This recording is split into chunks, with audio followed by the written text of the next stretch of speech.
Hello, everybody, and welcome. We're going to wait just a couple of minutes for everybody to have an opportunity to log in and join us today. So should just be another couple of minutes.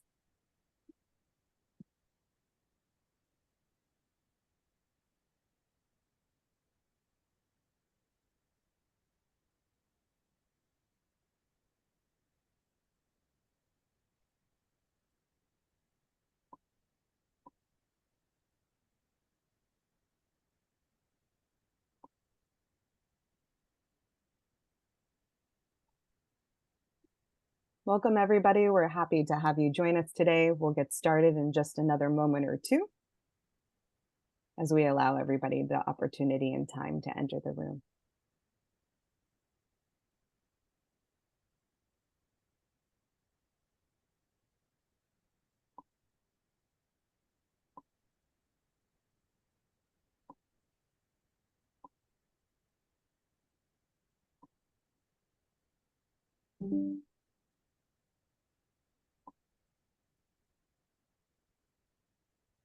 All right.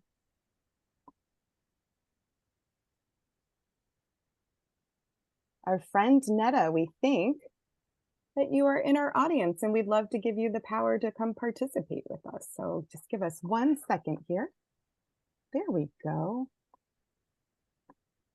We're promoting you to a panelist, as you should be. So welcome. All right, folks, we're going to do our introductions. We see a couple of hands raised. Hopefully we'll be able to answer those things for you in the introduction. So just going to get started today, and here we go. So hello, welcome to today's community conversation. My name's Sasha Sensor, and I'm ANCOR's Director of Education and Intersectional Collaboration. And I'm so glad that you can join us today for our community conversation entitled Upholding Dignity, Combating Oppression and Prioritizing Mental Health in the Workplace. Before we get started, I do want to mention that just for the next couple of minutes or so that we want to offer a content trigger warning surrounding suicide. So today's content, at least for the next few minutes, contains discussions and references to suicide, which may be distressing or triggering for some individuals in our audience today. We recognize that conversations around suicide can evoke intense emotions and may be difficult to navigate for those who have been personally affected by suicide or mental health struggles.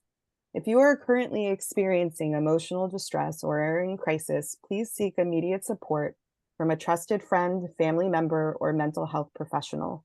Additionally, resources such as hotlines and crisis intervention services are available to provide you with confidential support and assistance 24/7.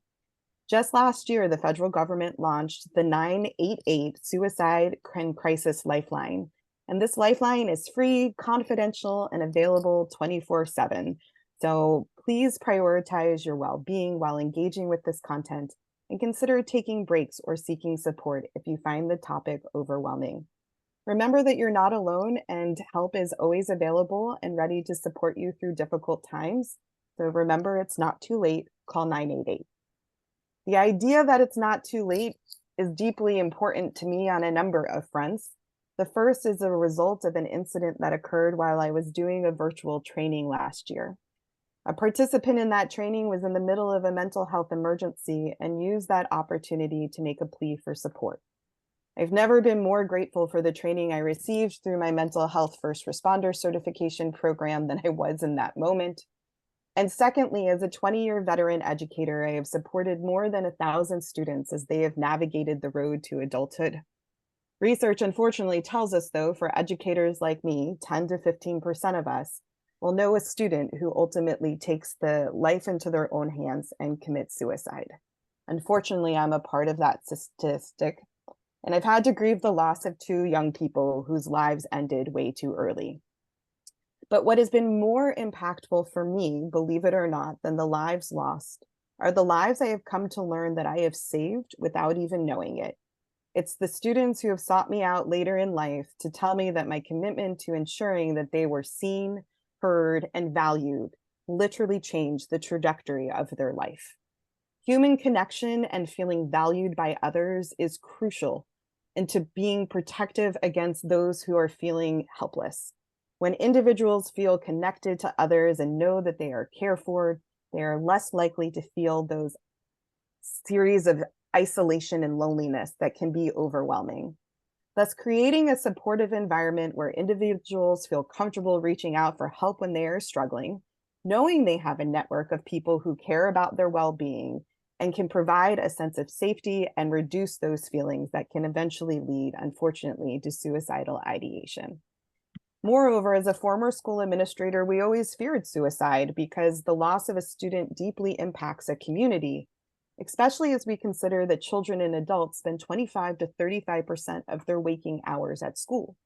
So, for individuals who are always thinking about what's the business reason or that reason for investment in this work, I ask you to consider that full-time workers in the United States spend at minimum 40% of their waking hours at work, surrounded by their supervisors, colleagues, and clients.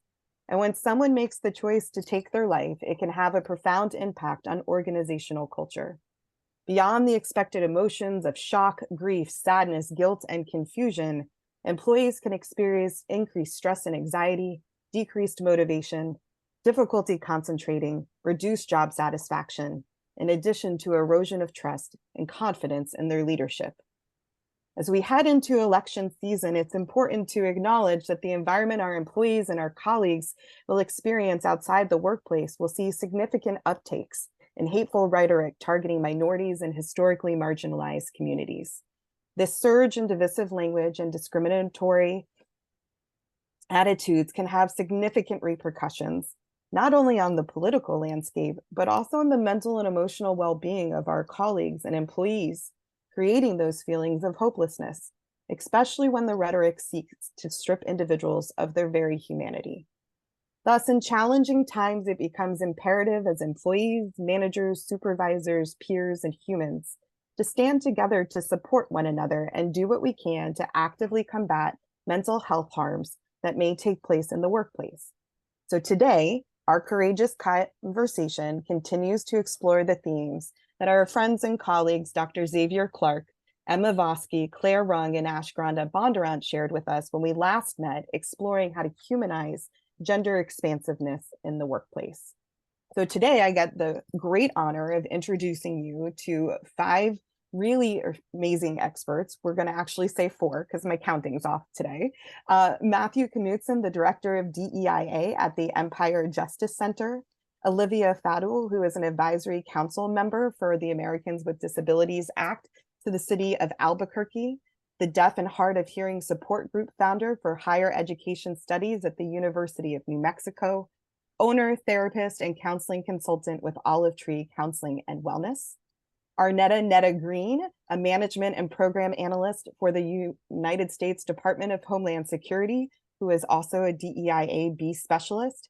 And Janelle Johnson, the Chief Executive Officer and founder of Bridges Family Life Center, founder and Chief Executive Officer of the Pushes Project, president of the North Carolina Association for Marriage and Family Therapy, Inc., and a PhD candidate at the North Carolina State University. They will provide their honest insights about how you can continue your work in creating person-centered workplaces and with sharing the lived experiences we know are wonderful tools for teaching how to create change. Before we get started, and before I get to stop talking a whole heck of a lot, we have a few housekeeping items to take care of. So first of all, as you'll note, this session is being recorded, and the recording, along with any additional materials our speakers will be providing, will be accessible to you via our Anchor Connected community next Wednesday.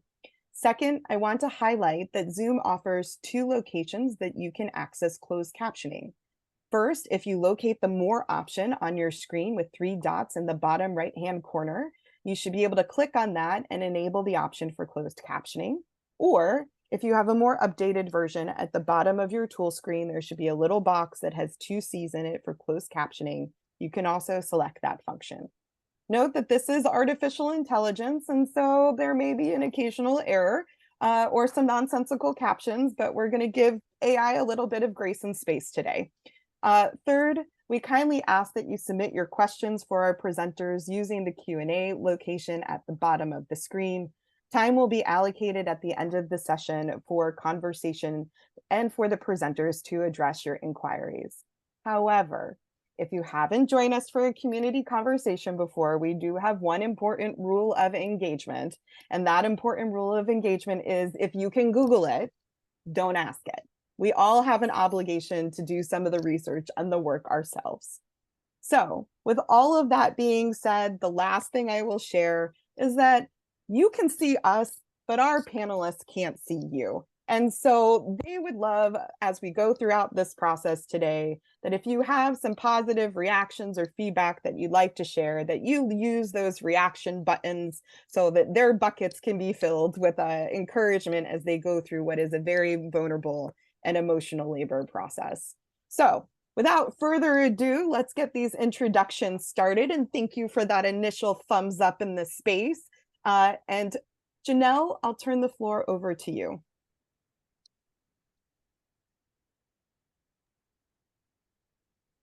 Good afternoon and morning to everyone out there. It's wonderful to see you and spend time with you today. Again, I'm Janelle Johnson, licensed marriage and family therapist, and Sasha already gave you all the interesting and kind of mundane information about me. I'll share some more vulnerable and personal insight for you. I am a neurodivergent human and multiply disabled. And so I really enjoy supporting organizations that are doing that kind of work. And in my spare time, which I don't have a lot of, I enjoy spending time with my neurodivergent family. My husband and my kid are also neurodivergent. So this is a work of love for me for sure, but I'm really looking forward to spending time with each of you and my wonderful panelists, and I'll go ahead and pass it on to the next person. And Netta, that would be you. Well, greetings and salutations, everyone. Good afternoon. I'm so honored to be here, to my wonderful panel, to Sasha and your team. I'm just so honored to be here. My name is Arnetta, but everybody calls me Netta, so feel free to call me Netta.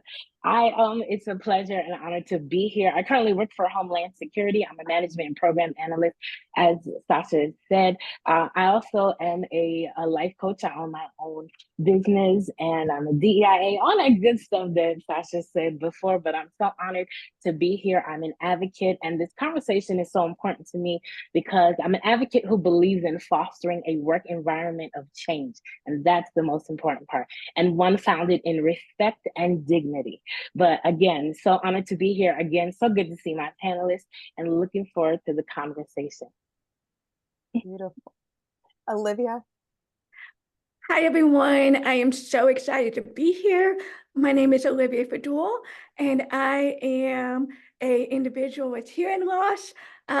Something unique about me, I am an American Disability Act child, which means that in 1989, I was diagnosed with hearing loss in the middle of the school year.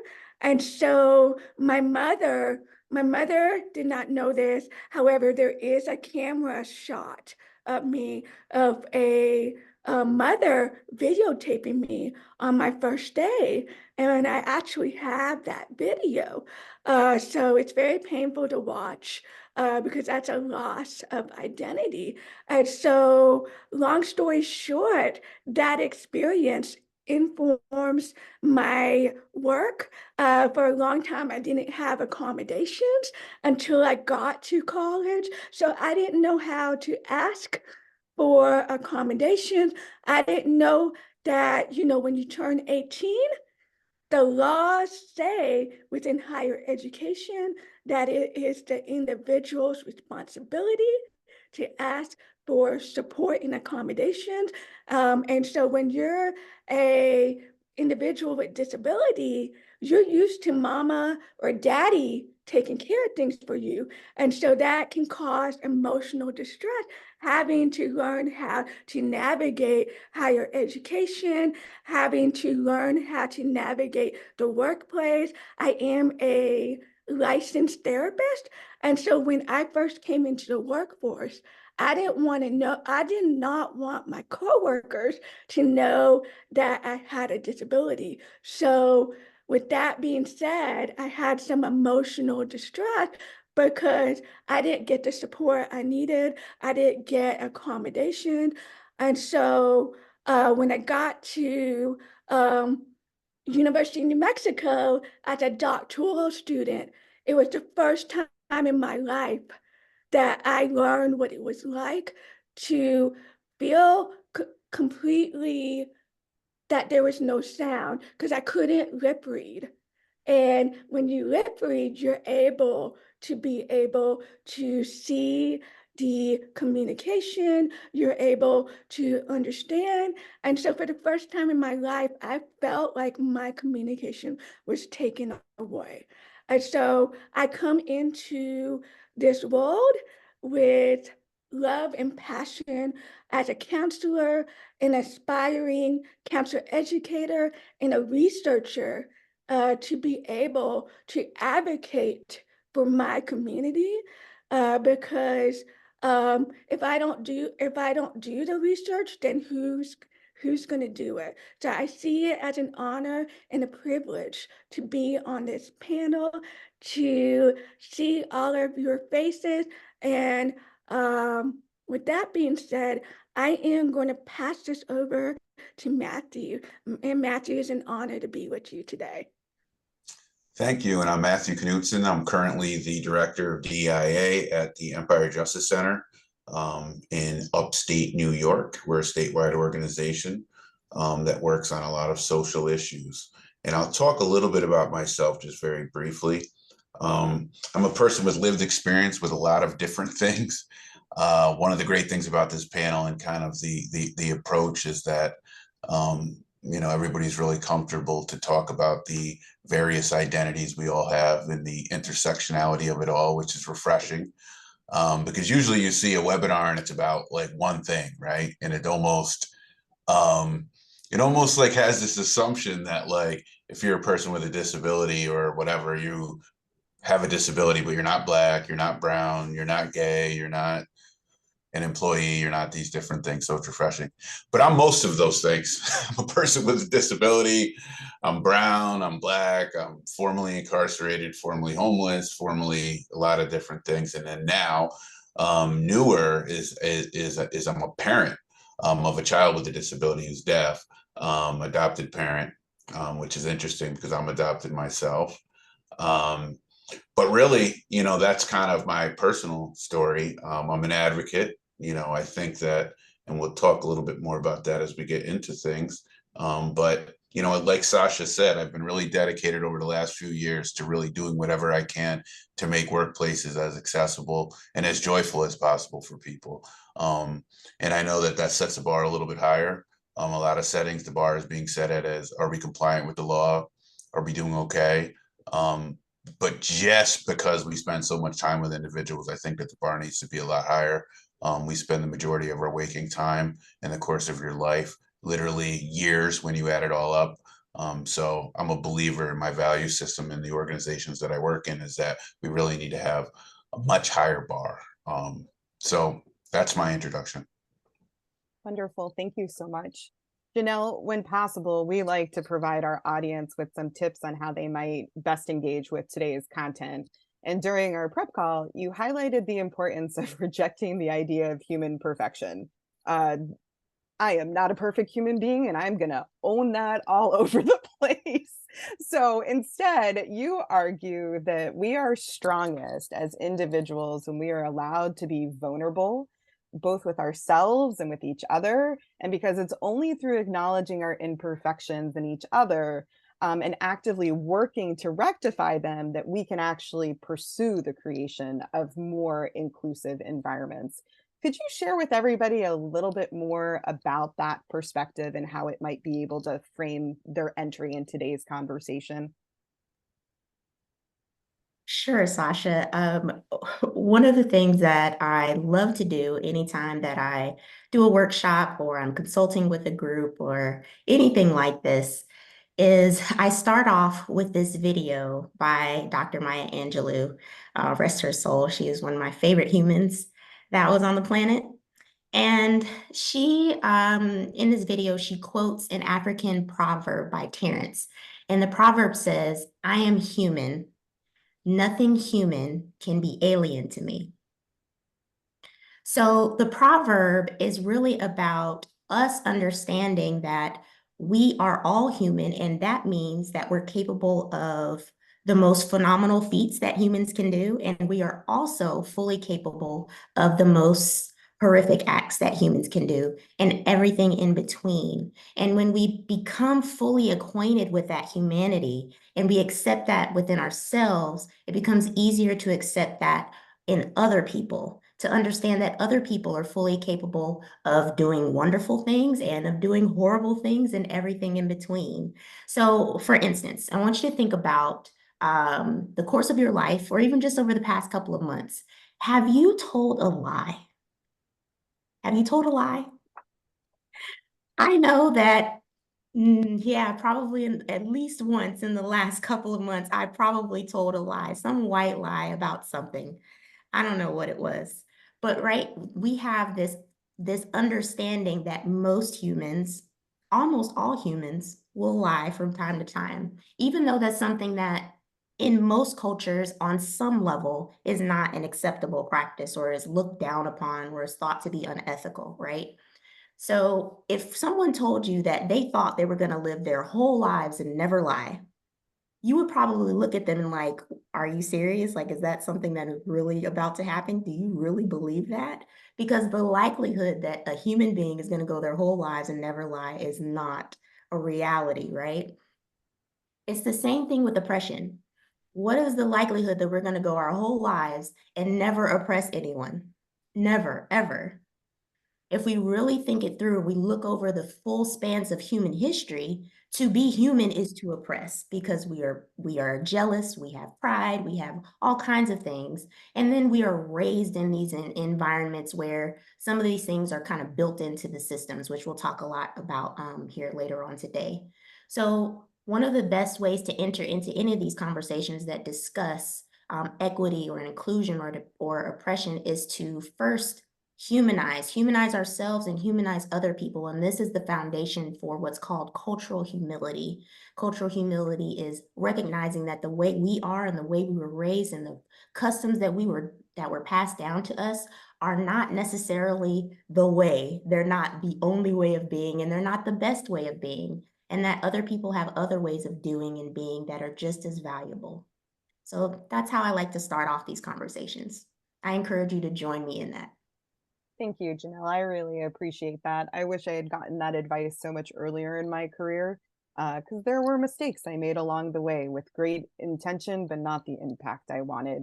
And so, so valuable to remind myself that I too am human, and give myself some space and grace when needed.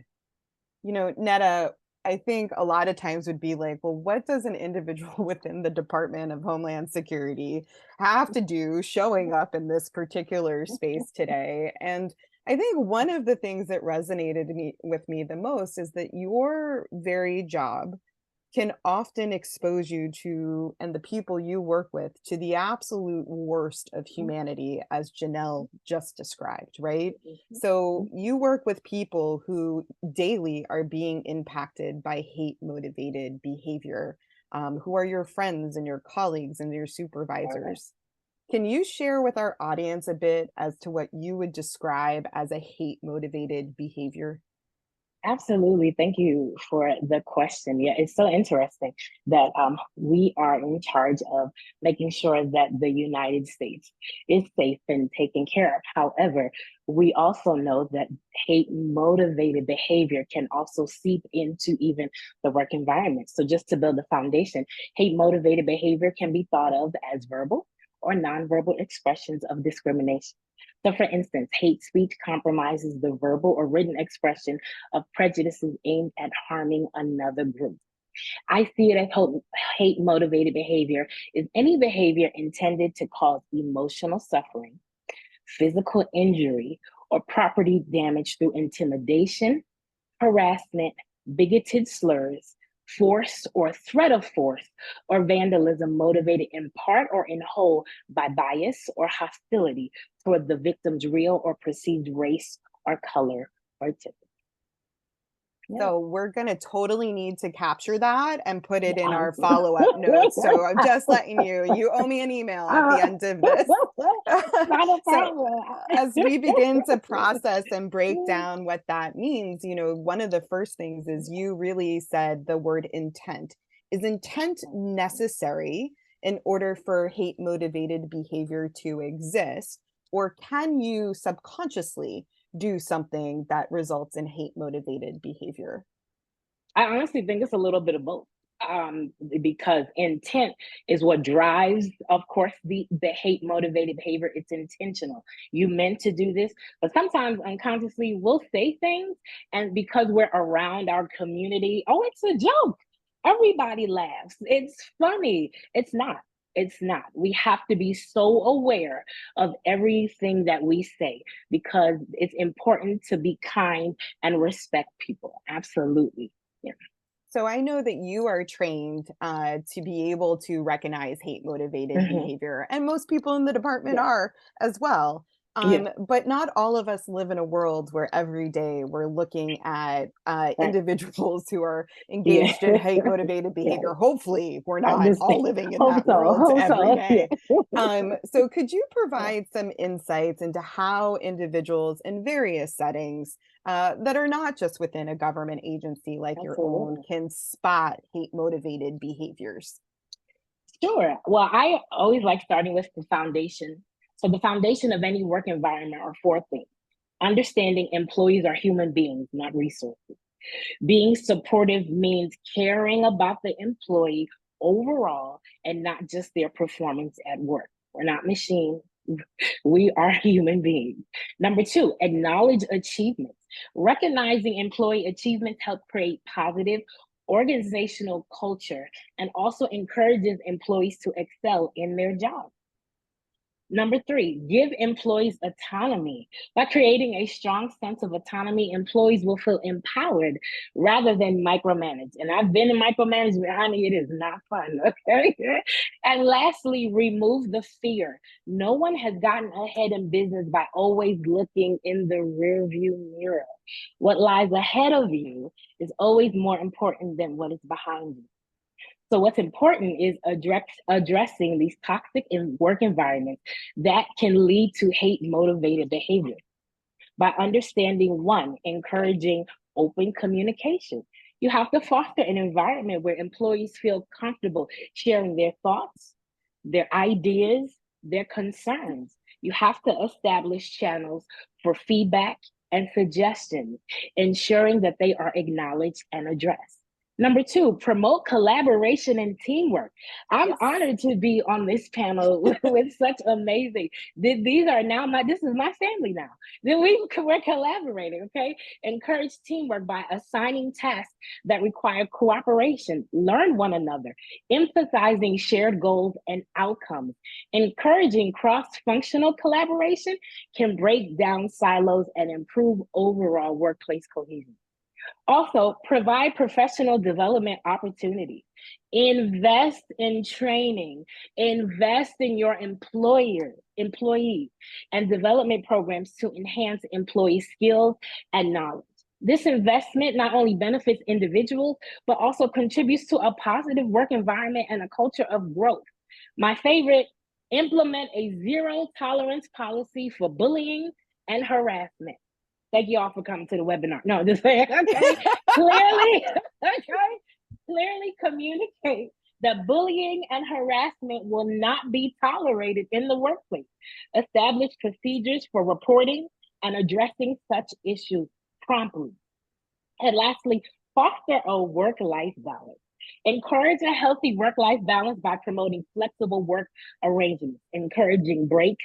You do deserve a break, and you deserve a lunch, okay? And discouraging excessive overtime. A well-rested and balanced workforce is more engaged, productive, and less prone to burnout. Recognizing and addressing a toxic work environment is crucial for the well-being and success of individuals and organizations. By understanding the signs, implementing proactive measures, and fostering a positive, supportive workplace culture, it is possible to create an environment where employees can thrive, collaborate, and contribute their best work, right? Together, we can build healthier and more productive workplaces for everyone involved.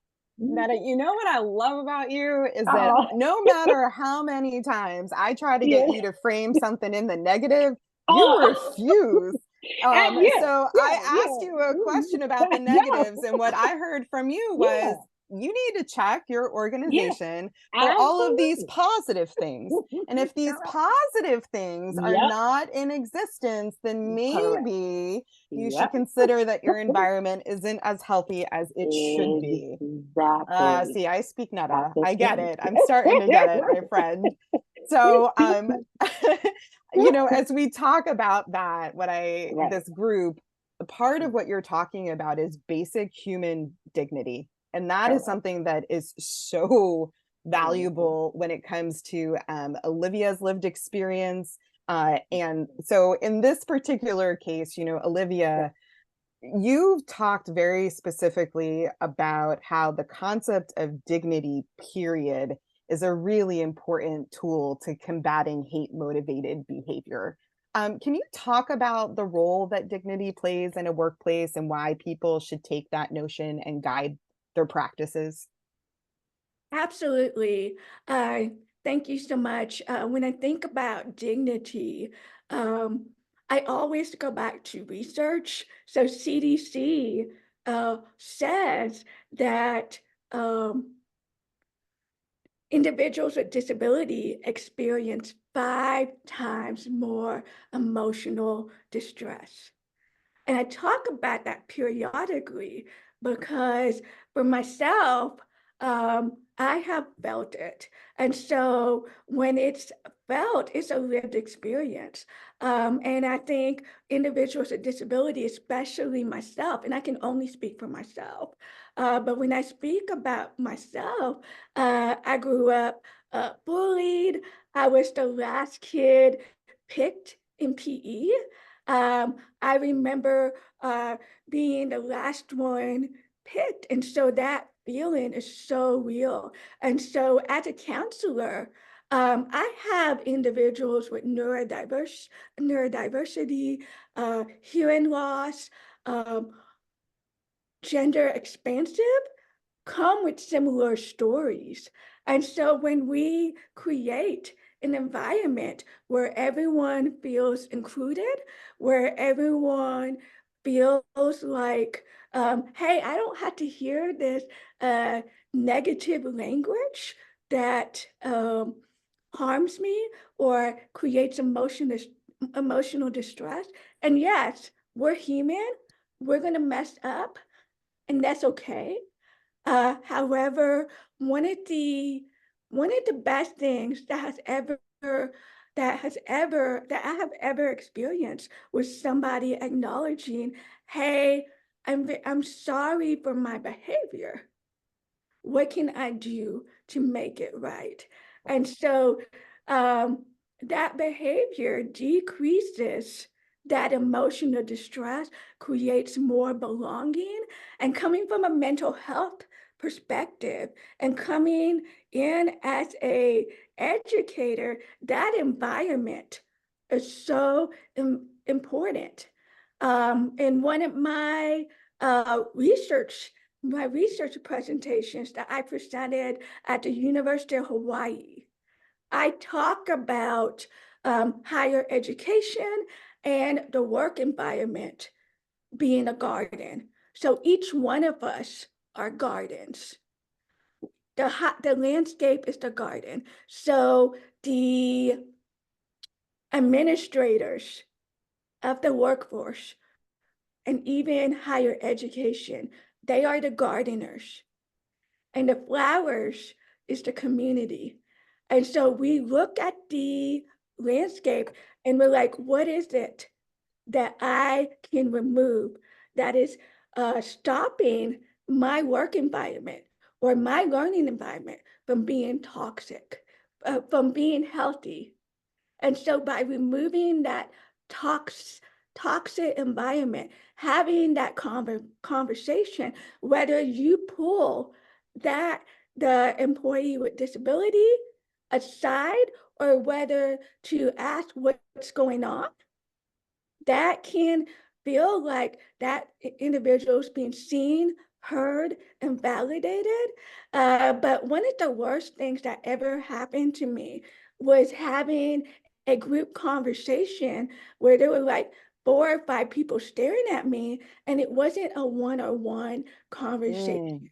It made Yeah. me feel like I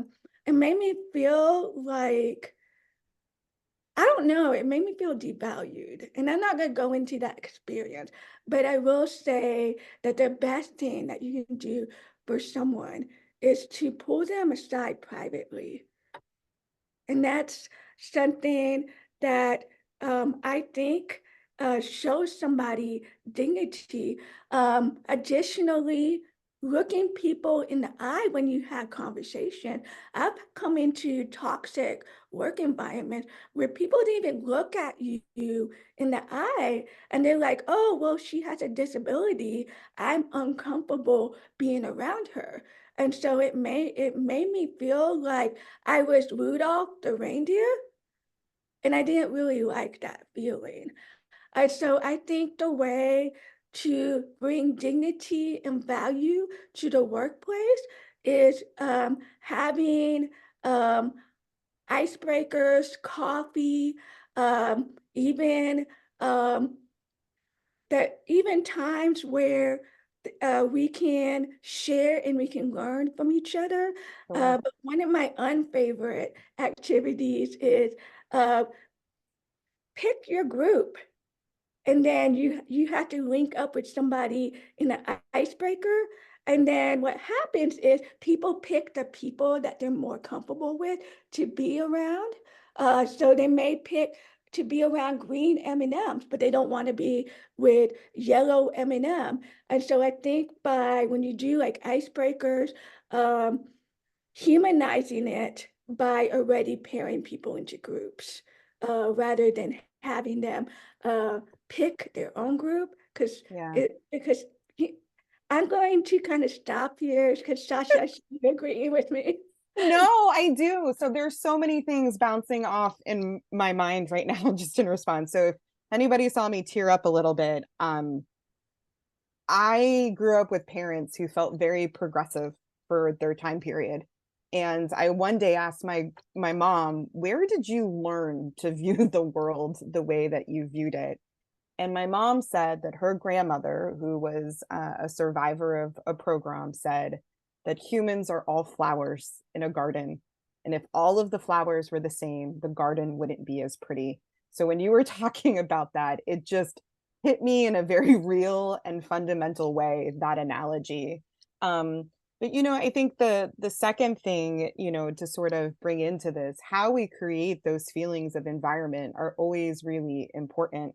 When I was in education, we used to do groups all the time, Olivia, and I became the queen of the randomizer on the screen, where I like literally everybody could see that it was hitting the button and that there was no favoritism in what was happening because people were talking about, I don't want to feel left out. I don't want to feel like I'm analyzing why I've been put in one space versus another. So I certainly hear that.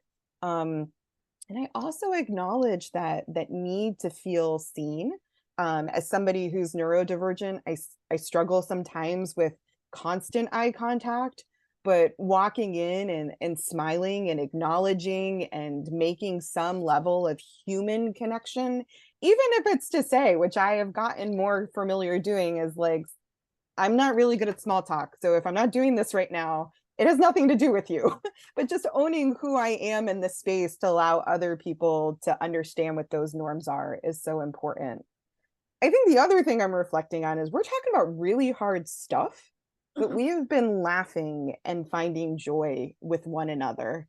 And Matthew, this is something that is huge to you because you believe that not only is dignity a fundamental human right, but so is joy. And that especially for marginalized and oppressed communities, joy is huge as a tool of survival. So can you share for your perspective why it's essential for every employee to have the opportunity to live a joyful life, even in professional settings?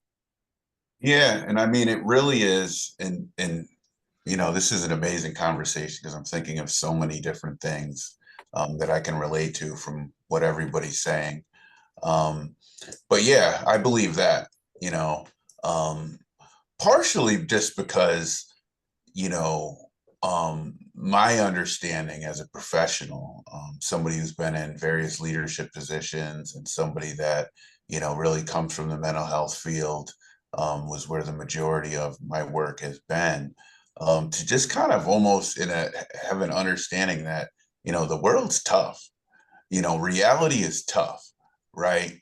And I think that that's something that over the last few years, I think that we've really gained a greater recognition of. You know, we all, if you're listening today, survived the global pandemic, in which, you know, if you think about all of those things, like, you know, you know, when people say, what are the major life changes that happen and that we really need to take care of ourselves when major life changes happen, I think it's like buying a house or getting married or getting divorced or something like that, right? But we have to think about how much change then COVID meant for all of us, right? And then we have to think about, um, you know, the racial upheaval that happened over the last number of years, and the different attention that's been given to those issues, and what that means for different people of different identities.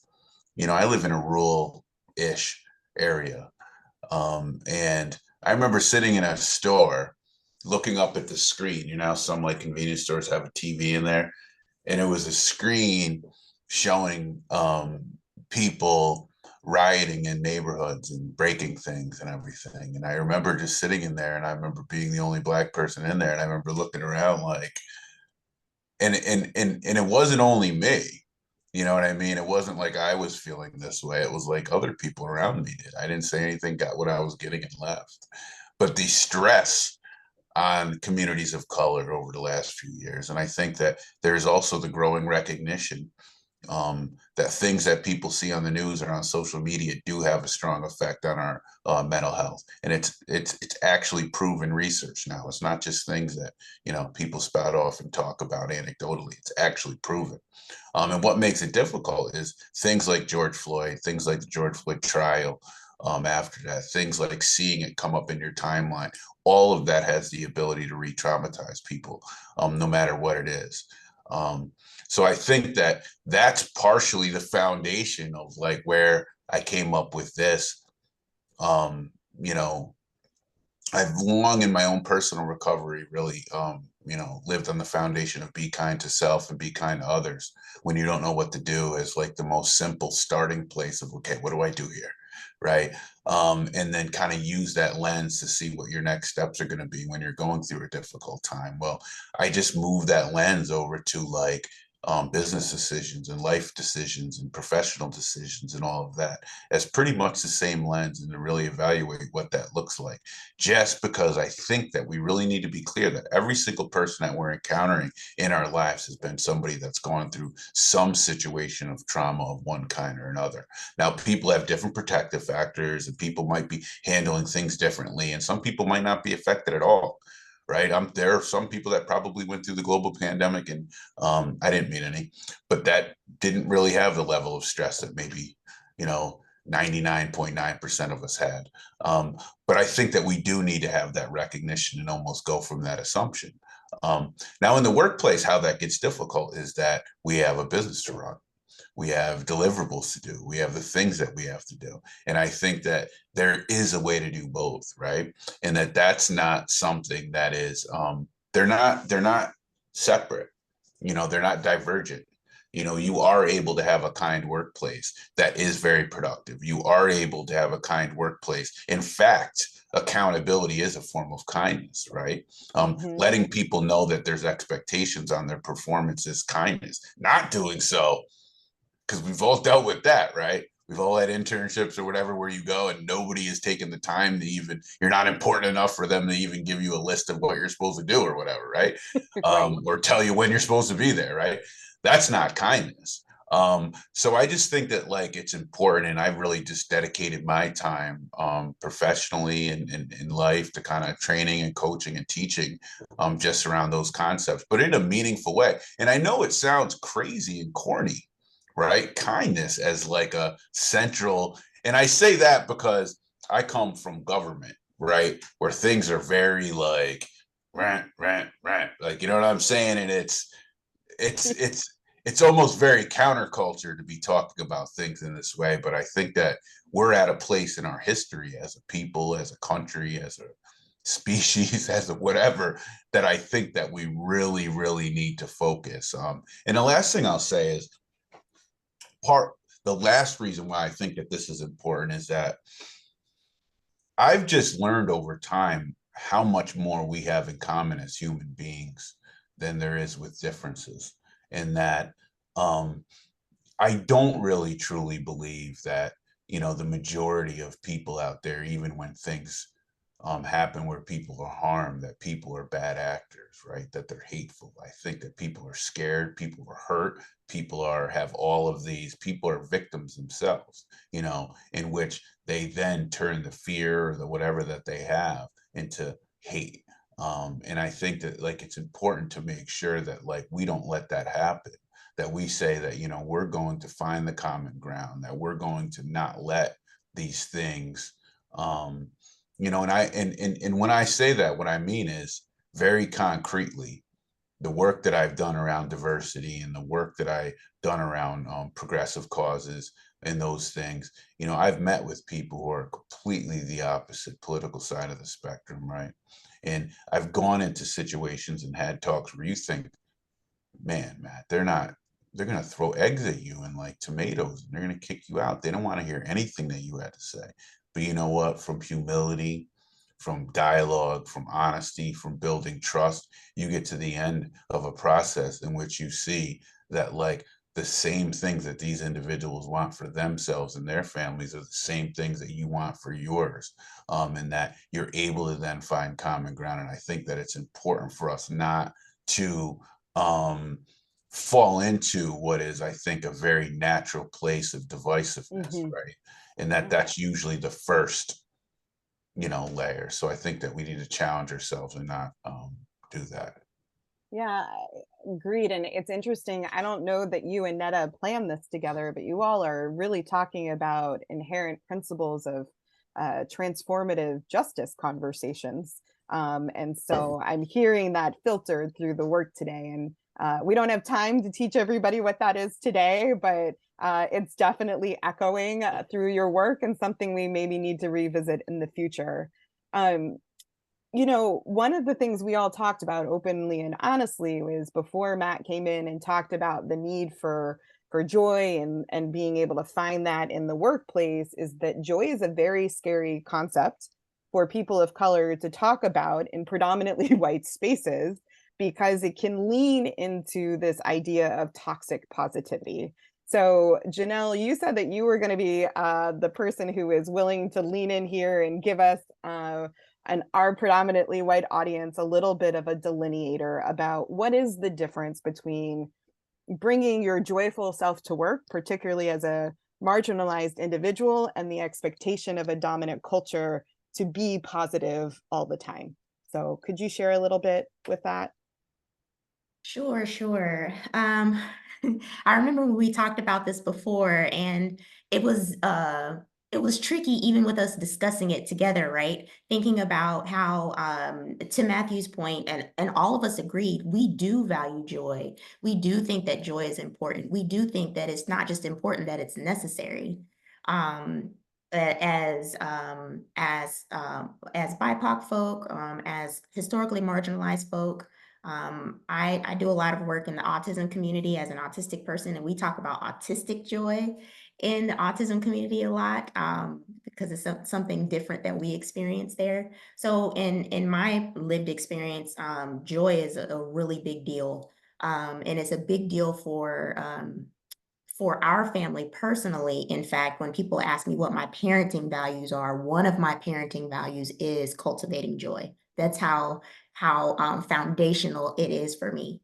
And when historically marginalized people live joyful lives out loud, it can be difficult for the white community or for the non-disabled community or whatever positions of different privileges that folks have when they're outside of those communities. It can be difficult for them to separate us expressing joy from our experiences where we do need advocacy, where we do need support, where we do need laws to change and policies and practices to change. We need systemic change. This is our brains. Our brains are built as very simple sorting machines. So what we do in our brains is we categorize people, we categorize situations. It's just a snap. In fact, research says that it only takes about 6 seconds for us to decide what category a person belongs in when we meet them. And so we're making those snap judgments based on what people are wearing, based on how they speak, based on the color of their skin, based on how they look, based on what they're driving, all kinds of things. And so when historically marginalized community express joy in certain environments, it can actually be a hindrance to the work that they want to produce or the goals that they want to advance. And so the challenge is, number one, how can we both live joyfully and express ourselves in that joy, and at the same time express our sorrows, express our challenges, introduce our ideas and our suggestions, and I won't use a stronger word than suggestions right now. I'll be nice, but our suggestions for change. How can we do those things together? How can we put those things together? And so I encourage historically marginalized folks to think through those things when they are working with predominantly white spaces or predominantly non-disabled spaces or whatever organization or environment you're in, to consider those factors. When I work with a group, I tend to work with predominantly white spaces because of the kind of work that I do. I work with a lot of boards. And so boards are overwhelmingly white. About 96% of board members are white. And so what I tend to do is I tend to mediate my expressions of joy as expressions of who I am, but the work that I'm talking about or the presentation that I'm giving, I'm not going to be talking to that group about cultivating joy in Black communities, because that's not the work that needs to happen in this space. Right.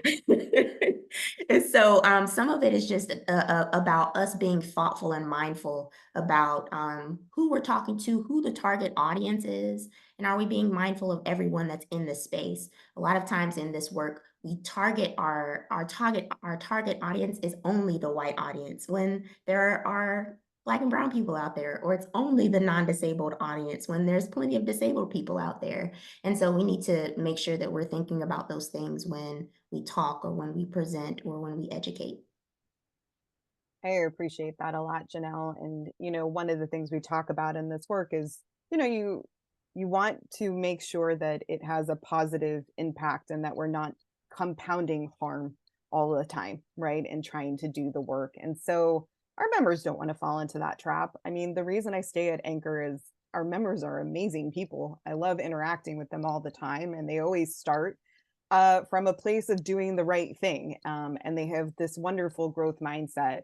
So they're asking at this point, okay, I hear you. This is all really important, but now I need you to give me some practical tips, like you did earlier on, in order to make sure that I can improve the environment in which I work. So Matthew, can you start us off by giving us a couple of examples of ways that employers can actively combat oppression in the workforce that can lead to these mental health concerns that we've been talking about throughout the course of our conversation? Yeah, the first way is just compliance. I mean, I think that it's very important that organizations have policies and that they articulate the policies against discrimination, against hate, against those types of things very clearly, and make sure that everybody has an understanding about them. I also think that there needs to be, strict enforcement of those policies, and it needs to be fast and it needs to be visible. You know, and it's interesting, I'm talking about a joyful, chill environment, right?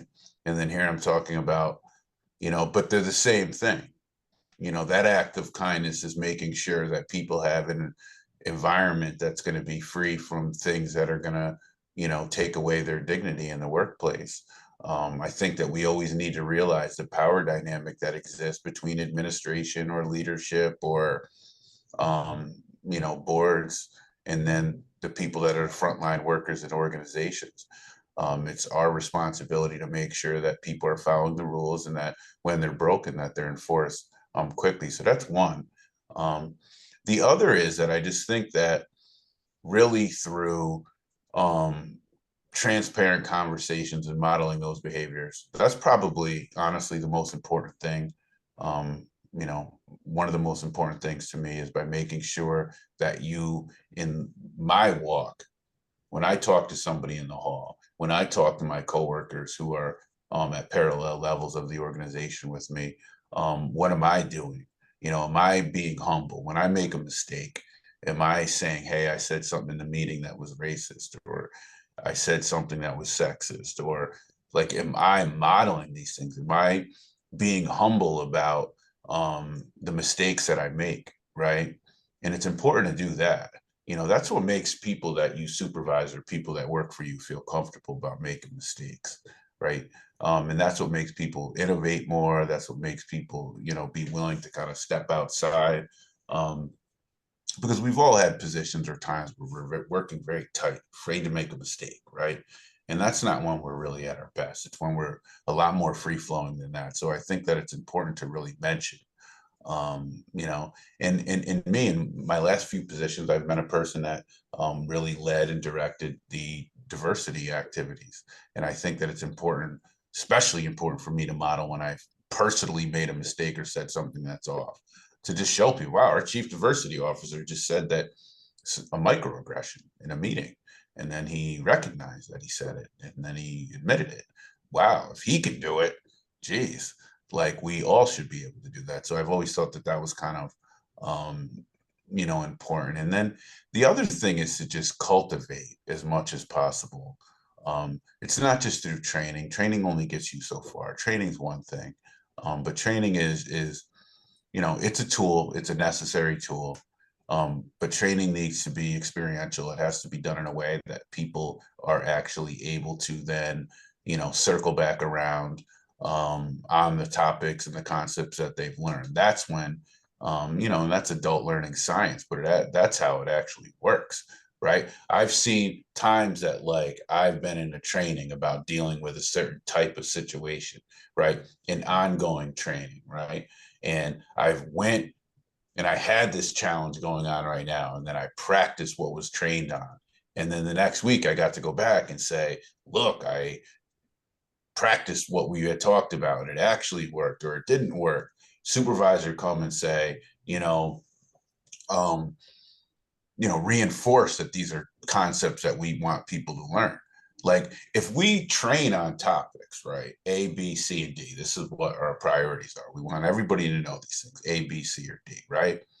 And then when we go do our formal evaluations, those things aren't in there, or those things aren't even really talked about. How much do we really care about those things, right? Yeah. Not really. We don't, right? If you're not then being judged on like whether or not you're really learning, and you can kind of have this ongoing dialogue on how are you moving along, like in sports, there's ongoing communication always in sports. If you just sit and watch a coach, it's always this back and forth, and it's always, and I try to have a workplace be like that, instead of, you know, not really working with people and engaging in that dance and that dialogue.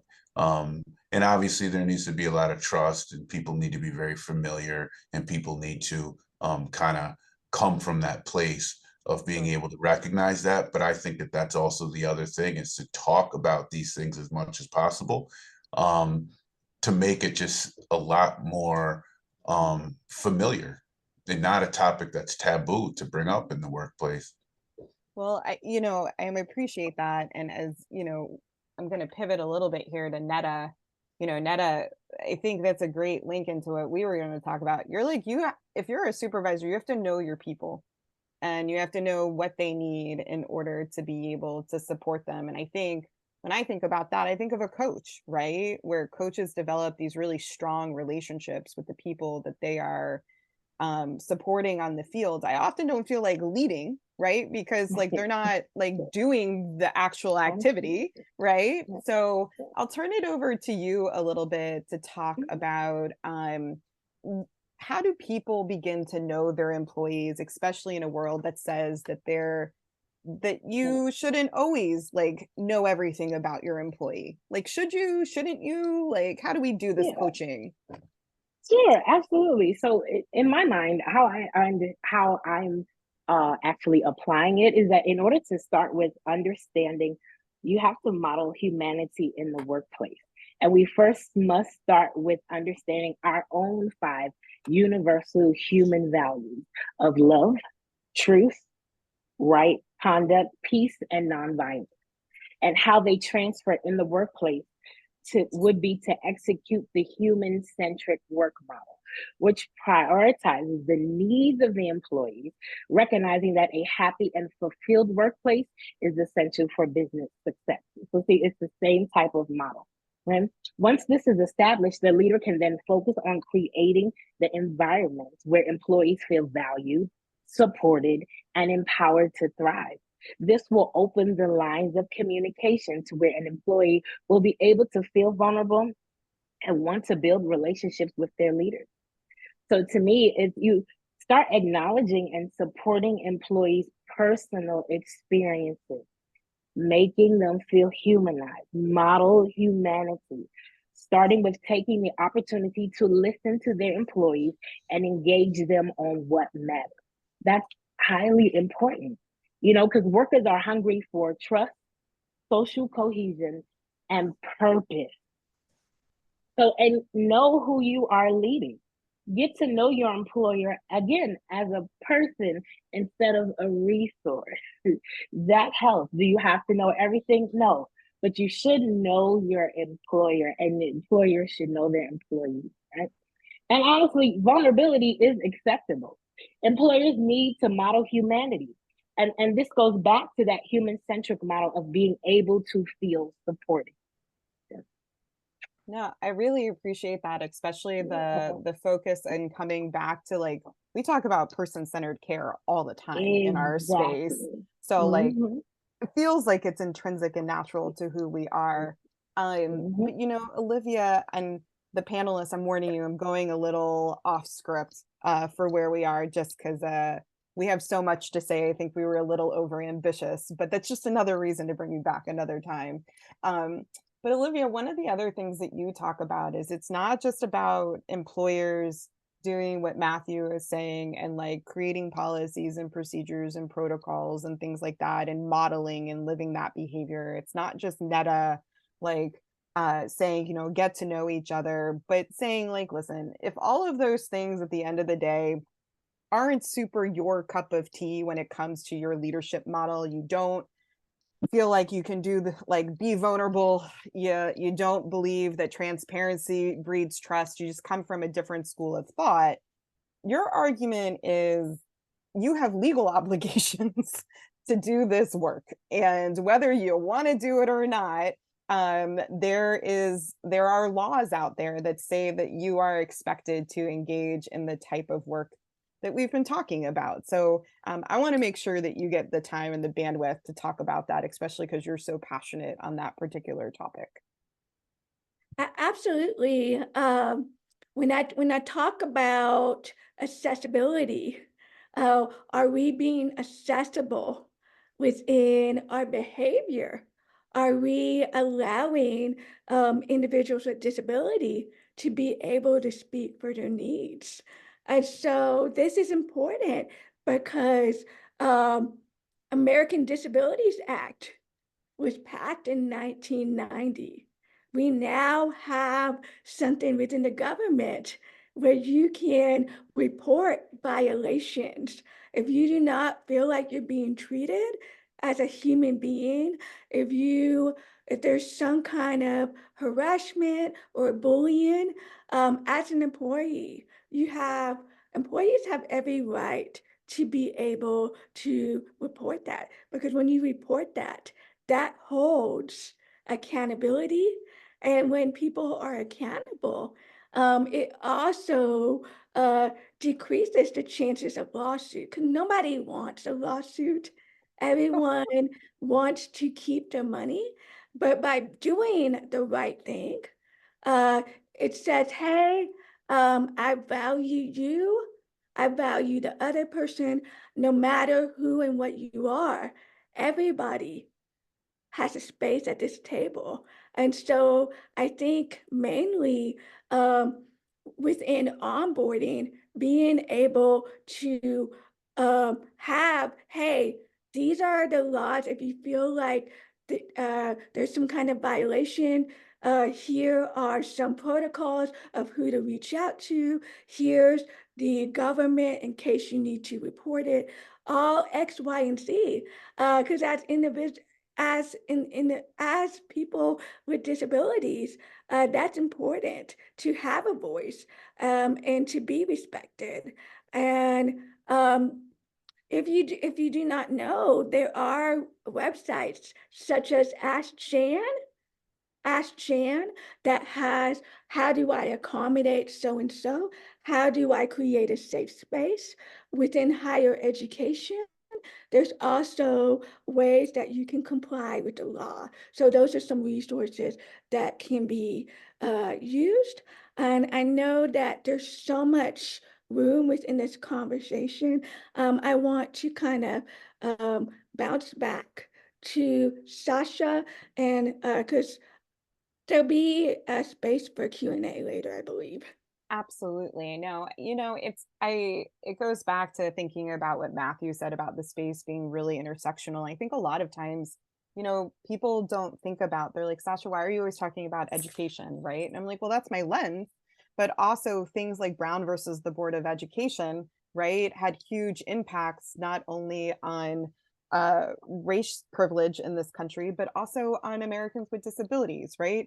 The ADA has wonderful guidelines about the ways that we should accommodate people in the workplace that are not just guidelines, right? They're laws that we're required to do.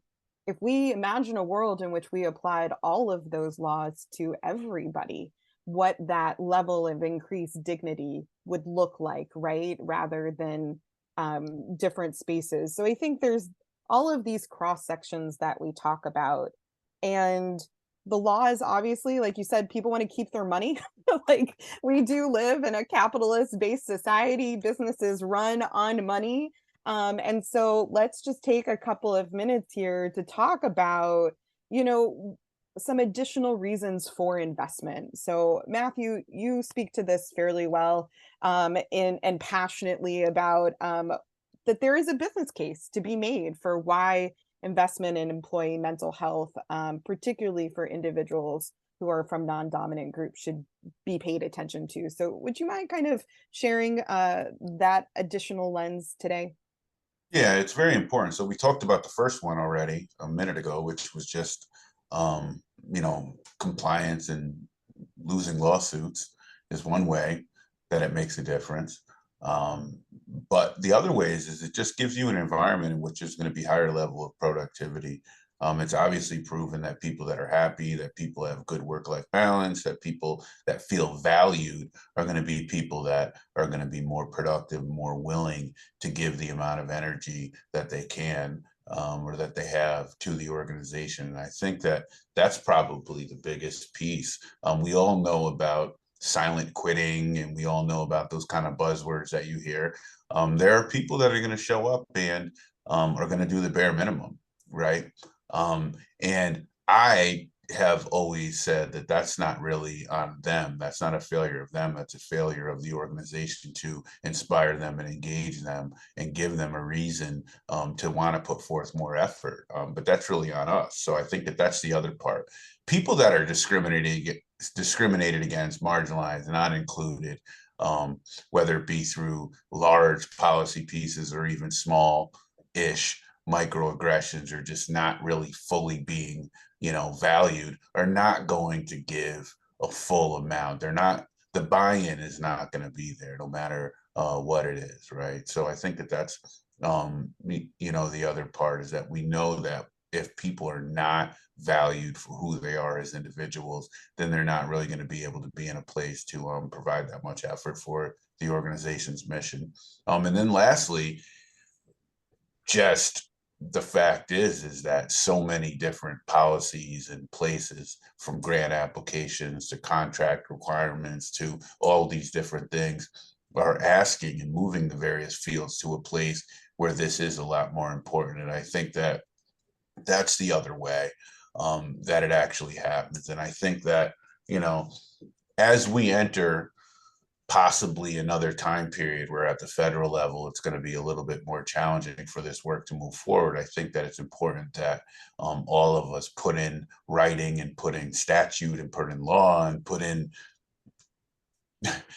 chisel into stone as much as we can, right? In some of those bigger pieces to make sure that we are going to be able to sustain the advancements that we've been making moving into the future, because I think that we do need to be vigilant in making sure that we have an understanding that some of the politics of this work have a possibility of changing, or at least being challenged in the next few years. So Netta and Janelle, I know you both feel that, but Janelle, you're experiencing that world right now in North Carolina through your educational and PhD program. Was not on the books to talk about, so I'm not going to put you on the spot to engage in that conversation, but I'll leave it to you. The other part, though, is that you work with boards all the time, right? Who are seeing these external pressures of the world shifting. You have employees who are coming up. Matthew, you were the one who reminded me that there are 5 generations of workers in the workforce. So there's different expectations about what a work environment looks like from employees that are perhaps of a different generation than their supervisors. So could you, as we begin to wrap up and start heading into our Q&A, kind of talk about what are some pragmatic things that boards can be thinking about or doing to support their organizations and the people who work for these organizations during this particular time? Thank you, Sasha, and thank you, Matthew. The closing statement that you made, I wanted to like jump up and run around because that's like everything that I believe right there. Um, we do need to do the work to change our policies and procedures and practices as leaders of organizations, right? So let me rewind a little bit. So we talked briefly, or we mentioned briefly, about generational changes, that there are 5 generations in the workplace. Right now, who is in the workplace and entering the workplace is Gen Z, and then Gen Alpha, my son's generation, will be entering the workforce and into college and universities in about 4 to 6 years. These folks want totally different things and expect totally different things. And it's not just a matter of what they wish would happen, it's a matter of what they expect to happen. That's the difference between millennials and Gen Z and Gen Alpha. Millennials, we enter the workforce and we're like, oh, like we wish this was better. Gen Z and Gen Alpha, they enter the workforce and they're like, this should be better. What's wrong? Why is it not happening? I'm not going to work here anymore. I'm going somewhere else. That's the difference. And what's happening with that is what we're finding with Gen Z is more diverse, right? It's almost 50-50. It's like 53% white, 54% white, 40 something percent Black or brown. Gen Alpha is the first generation that is predominantly Black and brown in America. Our country, I mean, our world, our global population is already predominantly Black or brown. We have 85% of the population that is Black or brown on the earth. So for me, when I talk about business case and I talk about organizations that are leading and hoping to build legacy, we can't just think about tomorrow. We can't just think about next month or next year. If you want your organization to be successful 4, 5, 7, 10 years from now, these are changes in your policy that are absolutely necessary for the survival of your organization long term. Thinking about how are we building equitable practices? How are our policies and practices hindering the advancement of Black and brown people, the advancement of non-disabled people, of disabled people, the advancement of queer people, of women, of whoever it is, right? Whoever the historically marginalized population is that organization or board is choosing to focus on at the time. If you build these things into the policies and practices, then it's a lot harder for the people that come after you to just undo everything because it's built in. And there's processes that have to be voted on, and they have to be voted on by, have a quorum. Your board has to have a quorum, and they have to have majority votes. And so there's a lot of things that are in place that prevent those policies and practices from being changed so easily if your current board, your current leaders make the decision to make those changes and do the work. This is the work that I've been doing on my own board, the North Carolina Association of Marriage and Family Therapy, for the past 3 or 4 years. In fact, we just passed some new policies, just wrote some new policies that we're getting ready to present to the rest of the board on Friday to implement some more of these changes. And so these are the things that I really encourage leaders to do, is to think through, hey, I wonder if this policy is actually the reason why we don't have more Black and brown people leading, or we're not hiring enough Black or brown people. I wonder if it's because of this policy. I wonder if enough people aren't becoming educated in this area because, for instance, in mental health, this is what we're seeing. Hey, all the internships are unpaid, and Black or brown people that are in graduate school can't do unpaid work. And so they're not choosing this path because they need internships that pay, right? That's a policy issue that is causing barriers. And so the equity work is going in and changing that policy in whatever way, shape, or form, which is what we're working to do at Bridges Family Life Center through our mental health and equity initiative, the PUSHES project. So what I encourage folks to do is to center DEI, change your policies and practices, hire consultants, hire support so that you can get the work done. It's not easy work, it's not short work, but it is important and necessary work. And then you'll see over time that your organization will perform better. Like we've been talking about, the research is abundant. Organizations that prioritize DEI are better. They perform better. They have higher profits. They have higher work satisfaction, work culture satisfaction, all the things. Mental health is better. So it's not an either or thing of choose DEI or choose profitability or choose productivity. It is a both and thing. I appreciate that so much. Think about that all the time when we work at things like, what is the impact of people not having access? Because it compounds over time, right? When you talk about those internship opportunities and not being able to make that choice, does that mean that you don't get experience as quickly and years of services experience? And all of those things just compound, as we know. And so as we sit here and we marinate in all of the things that you all have shared today, the last closing thing I like to think about is something that Dr. Xavier Clark has reminded me on a number of occasions. Netta's very good friends with him, and you all have gotten to know him through other community conversations, is where we started. This work saves lives. Take away the business aspect and everything else. At the end of the day, this work saves lives.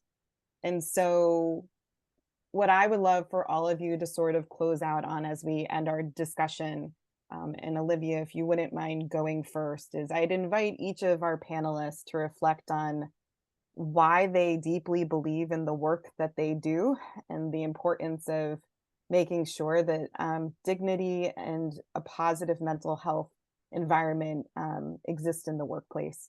So, Olivia, I'll start with you if you don't mind. I think for me, when I think about this work, I not only think about myself, but I also think about my community. Um, I think about other younger children that will soon be coming into the workforce. And additionally, when they come into higher education, that is a part of the workforce is training. And so when you feel supported within higher education, then and you learn the tools that you need, you're going to be able to take that into the workforce when you graduate. So the work that I do not only helps education, but I also believe that it also helps mental health as well. And with that being said, I get tongue-tied because this work is so important to me. I'm passionate, and I'm gonna pass to the next person. Beautiful. Netta? So, well, Olivia, what you just said was wonderful. Okay, you said what you just said was amazing. Everything that everybody has said is amazing. Sasha, again, I can't thank you enough for this open dialogue. This was absolutely wonderful. I honor you as well. This is awesome. I this work to me is very important because I never saw myself being somebody who would even get this far. So I know for me, this is about bringing the person behind me forward. This is about paying it forward in each and every aspect. I'm fighting for the one that doesn't get heard. I'm fighting for the one that doesn't feel valued, that doesn't feel respected, because I've been there. And I said that I knew that if I was going to get anywhere in life, that I was going to always pay it forward, because what we don't have are people doing that on a consistent basis. And because of that, I said, I am going to fight for all of I call myself the late bloomers. Yeah, there's a lot of us, but we still get there. And so I'm fighting for them. And so being valued, being listened to, and being treated with respect are just some of the things for me that add up to a dignified workplace, which is why I'm continuing the fight. Because, you know, as Janessa research tells us, that if we combine dignified work with a dignified workplace, then we'll have dignified workers. So, thank you. Thanks, Netta. That feels like a pretty simple equation, doesn't it? Matthew? Yeah, I just think it's important because, like I said, there are enough things that are out there that are external to our control that are challenging in the world. And I think that it's really our obligation to make sure that in the micro and the macro, we are working in a way to improve the lives of people and be kind. And I think that discrimination is one of the biggest examples of the opposite of kindness, is exclusion, is racism, is hatred, is really not giving people a chance to fully experience the joys or the good parts of the gifts of society. So I think that it really is up to any of us in whatever power dynamics we have, and using our power to make sure that we're making the world better as much as we're able to. Thank you. Janelle?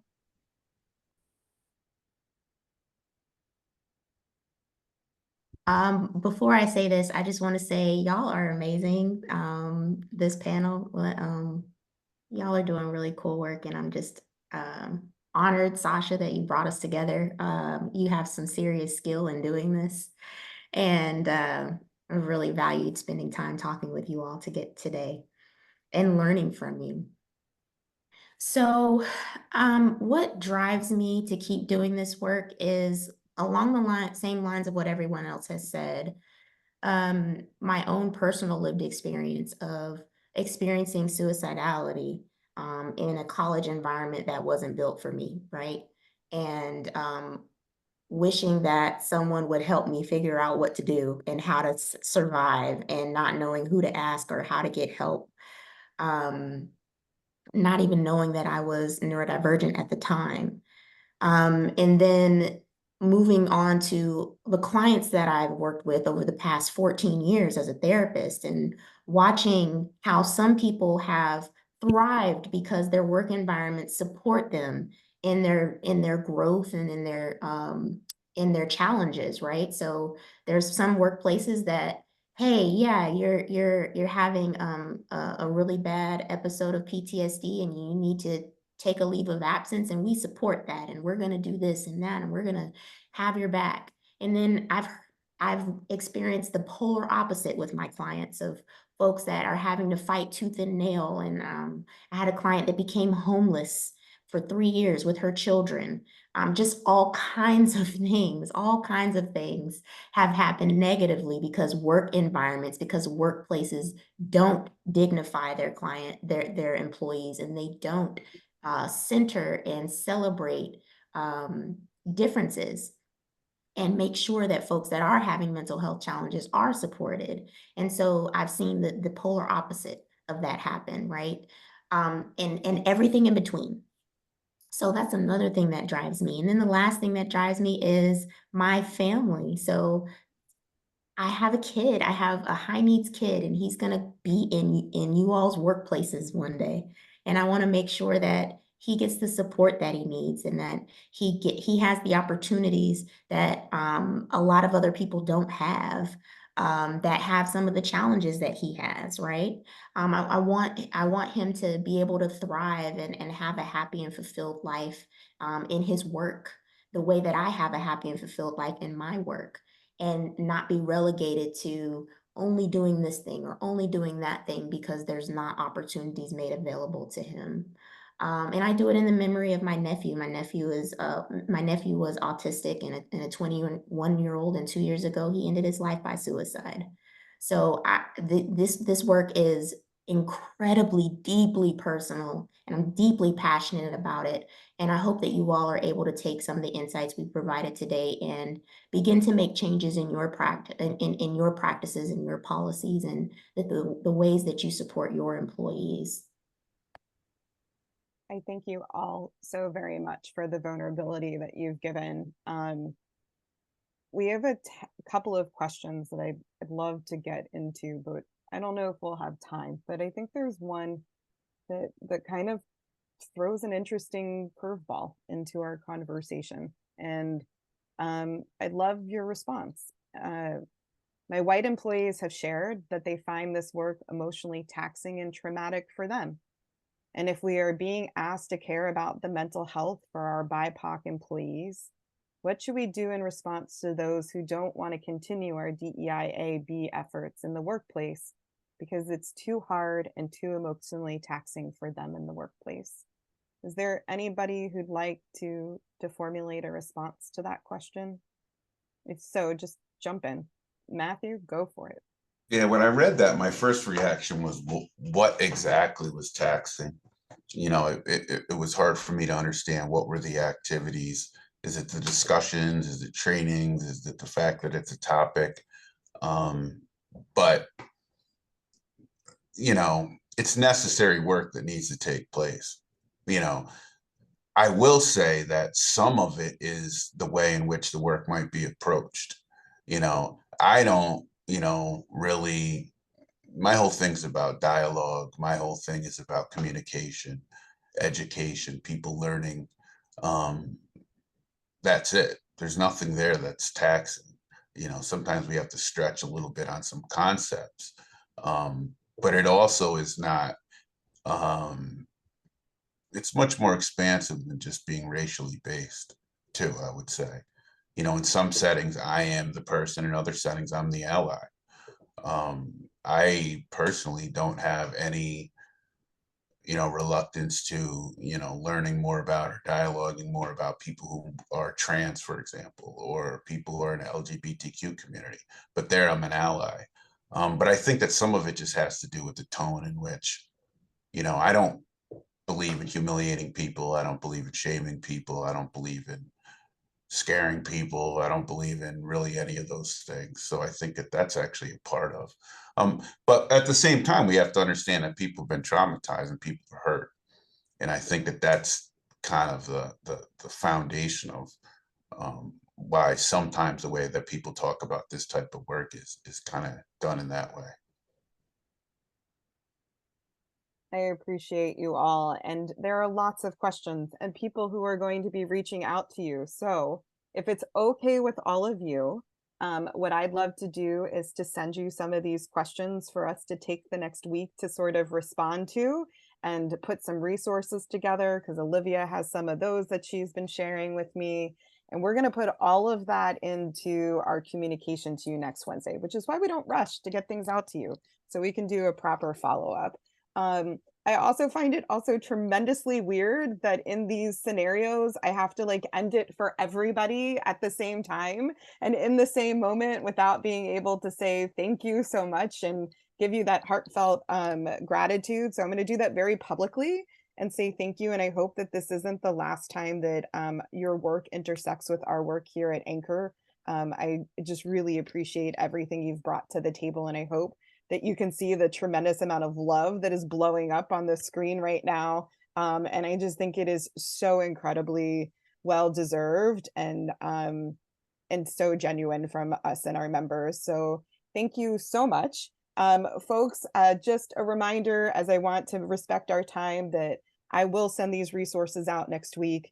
We hope that you will join us for future community conversations. And if you've been waiting for it, the ANCOR Connect 2024 Greatest Hits start going live in a couple of weeks. So just keep your eye open for that communication. And thank you, everybody who came today, participated either as an active listener or as a panelist. We appreciate you all. So thank you so much. Have a great day, everyone. Thank you.